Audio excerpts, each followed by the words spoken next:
The I Am Discourses by the Ascended Master Saint Germain.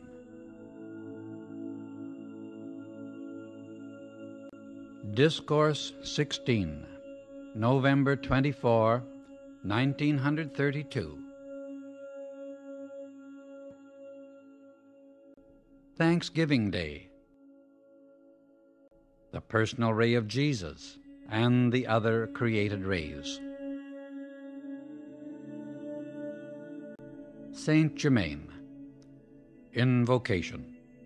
Thou mighty, wondrous presence, we give praise and thanks for Jesus Christ's presence today.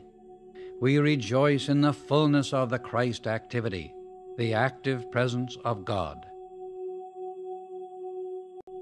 Out of the fullness of this presence comes pouring, like a mighty stream gushing forth from the mountains, the energy of illumination.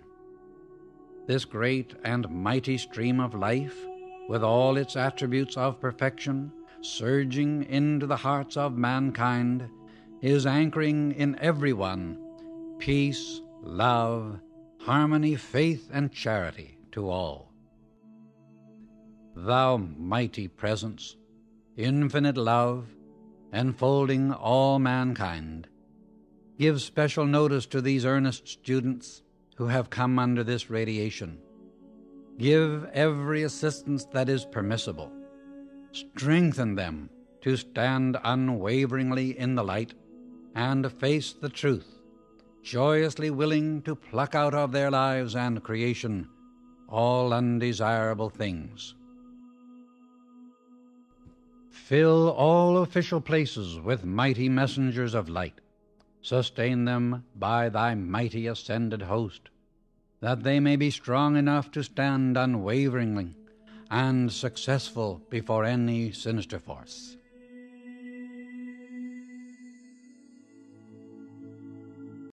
We give praise and thanks for this day as an uplifting and wonderful memory established in the consciousness of mankind. May that rapidly approaching time come when every day may be a thanksgiving in the hearts of mankind for thy light, ever enfolding all who wish it. I bring you greetings from the ascended host and Jesus himself.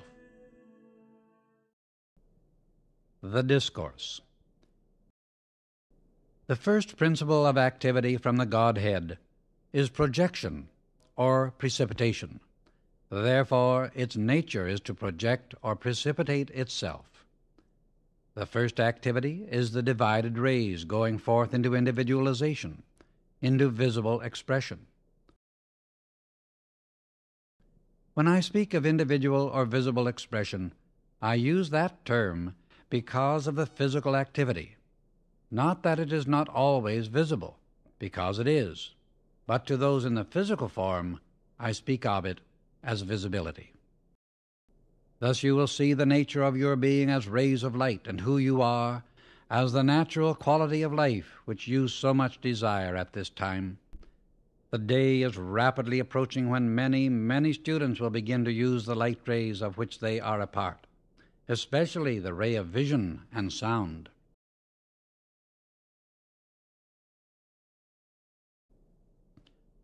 Even in your physical world today, there are being discovered means of producing and uses of these rays. These are strange activities. I say strange to the visible activity, but natural always to the inner presence. The manner of using these rays at present is crude, it is true, but it will require only another step to take them through the veil. The power of the I Am presence and intelligence to use these rays will always remain infinitely more powerful than any mechanical contrivance by which they are used. However, to the student who has not yet found his ability to use these rays, the scientist's experience will be of wondrous encouragement to know the amazing truth of the individual's ability to use them. Here it is important to know that there are natural rays penetrating through all the atmosphere or etheric belt within the Earth's atmosphere. When I say natural, I mean those rays projected from the Godhead, or great central sun, which in recent years, shall I say within a few years, have been made permanent. Then there are the created rays, created and projected by the ascended host, by those who have raised the body. The latter are the most potent of all rays because they are consciously manipulated. The rays the scientists are contacting are the natural rays, having a certain natural potency. The great need, as stated in the Magic Presence, is the preparation of earnest students who can be raised and taught the use of these rays. There are those among you who can do this, and as they are prepared with a determined steadfastness to the light, they will have more and more of the law revealed to them concerning the use of these potent forces. I feel a very great joy in the possibilities before you and your students. I trust they can find within themselves the strength and steadfast determination to hold fast to the outer and inner work that is being done for them, with a joyous feeling of sureness of the limitless powers which true freedom brings. I have from time to time endeavored to give a word of encouragement, and through that enfold them in the radiation of strength which is fearless and dauntless in the light.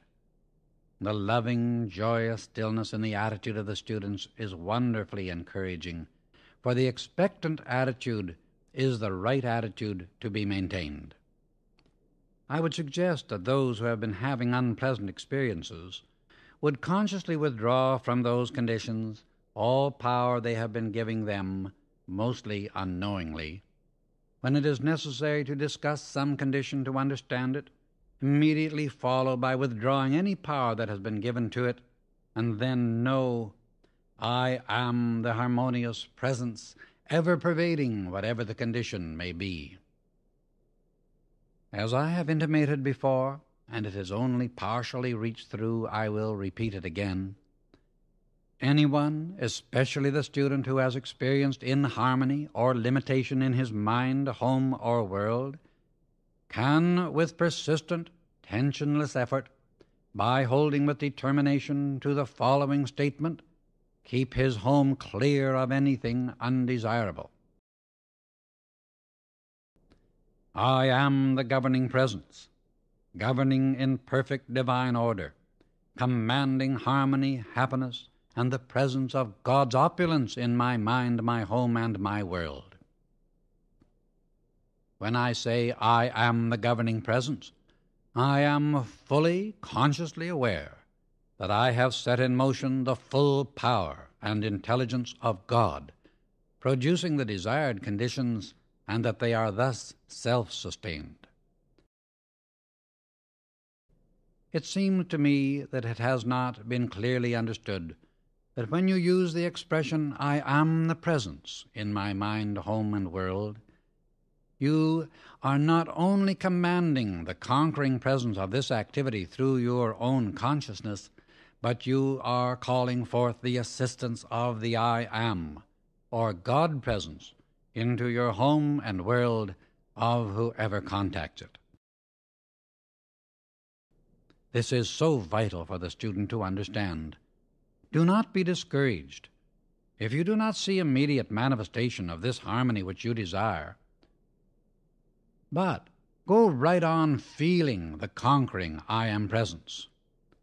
Do you not see that in this consciousness there is no other presence to act except what you are conscious of? All other activity of the outer which is undesirable is but a distorted activity and use of this mighty energy. Therefore, when you say, I am the conquering presence, I command this I am presence to govern perfectly my mind, home, affairs, and world, you have sent forth the greatest decree possible to be given. And you have but to feel the sustaining power of this in the face of every appearance until you find perfection manifest in your mind, home, and world.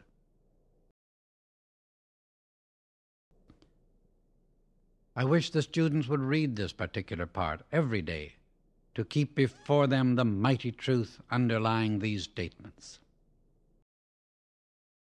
Now we come to a vital point, and that is the personal ray or rays sent forth by Jesus direct.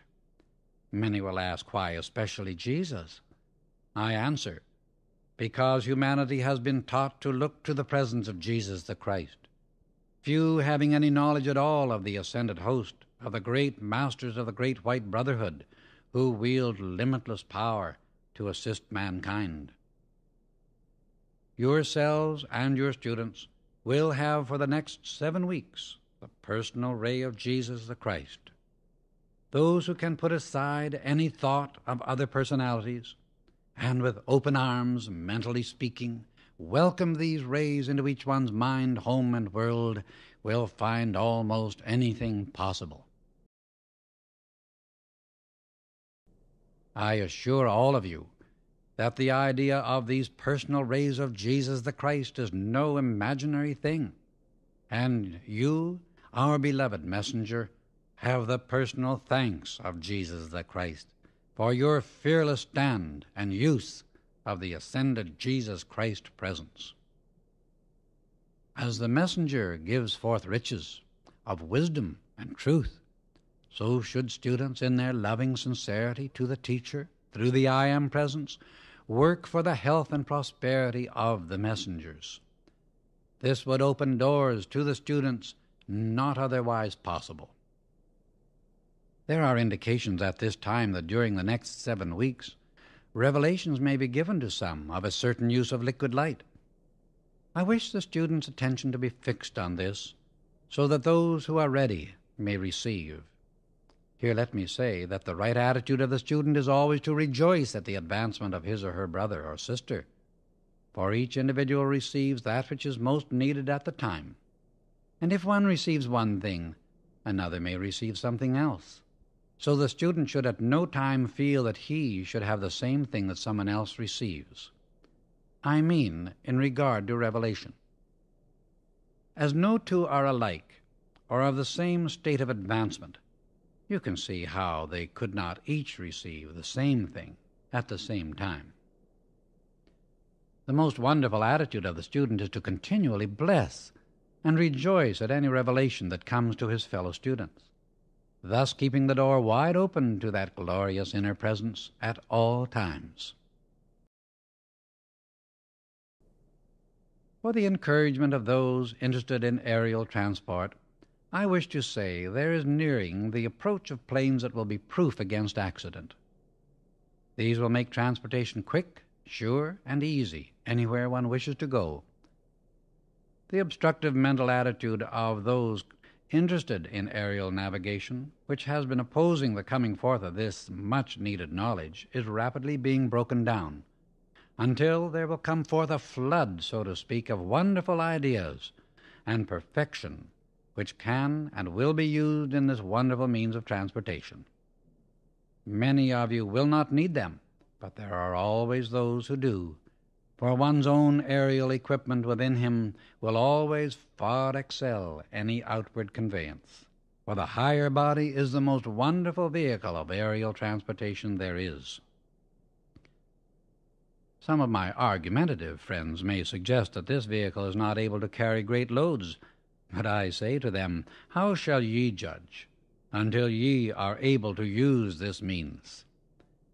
It is most amusing to watch the activity of so-called practical minds who feel that there is nothing real except what they can feel and handle.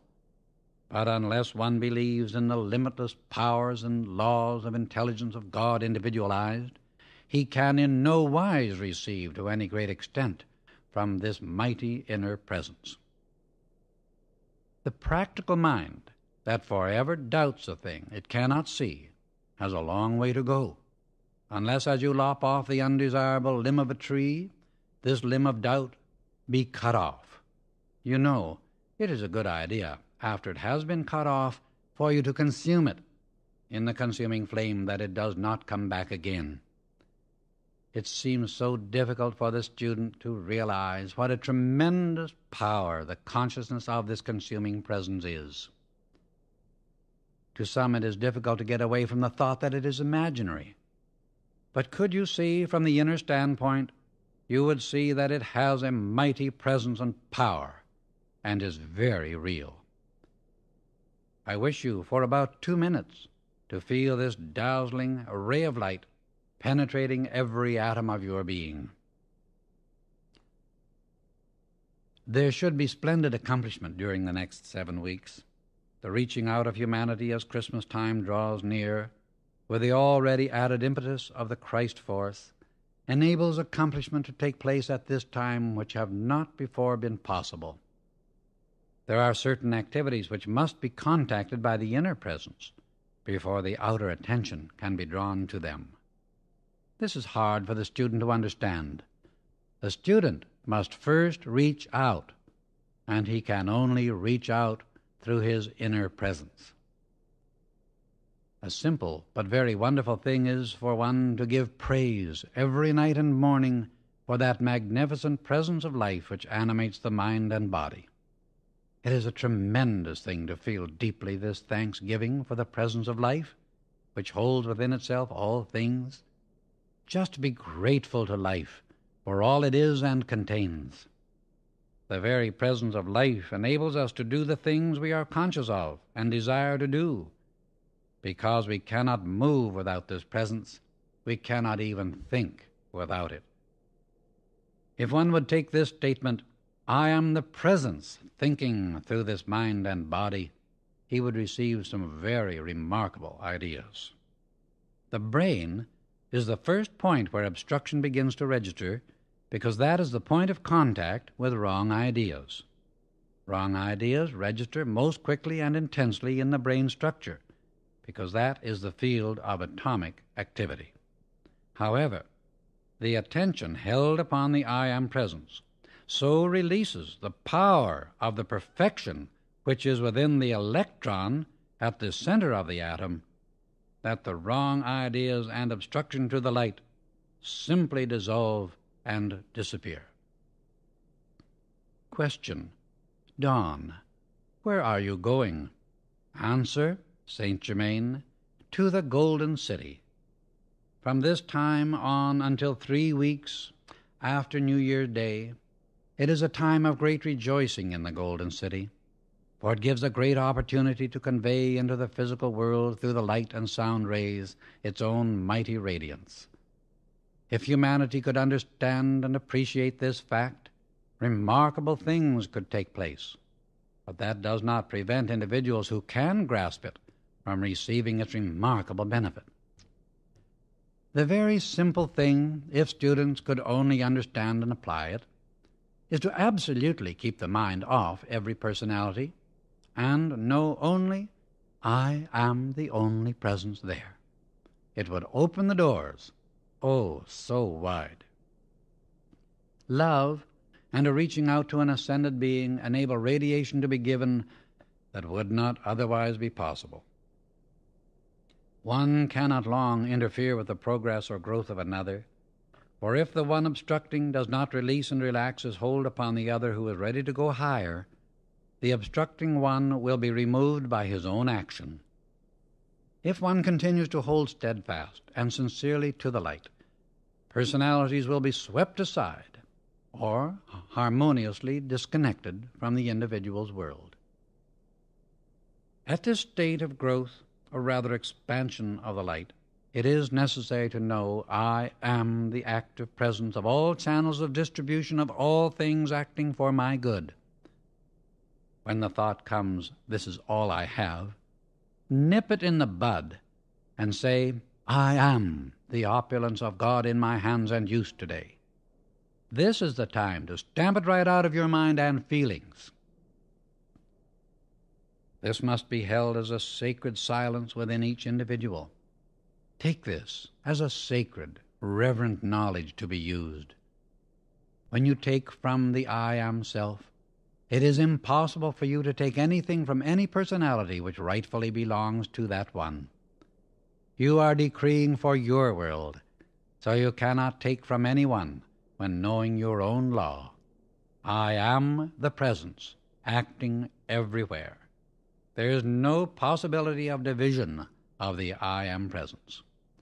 If you need money, say, I am the active presence, bringing this money into my hands and use instantly. It is so important to get away from the importance of money. It is but a means of exchange. Do not give it power. Put all your power back with God, and then when you command, no matter what it is you want, you have all power instantly on hand to bring forth the fulfillment of your decree. The vibration within any element is always the breath of God, eternally self-sustained. All pulsation is breath of God. The simple consciousness that I am the presence of perfect health is this breath of God acting. I am the presence of forgiveness in the mind and heart of every one of God's children. This releases enormous vibratory action after its kind. Hold the following with vividness. I am the pure mind of God.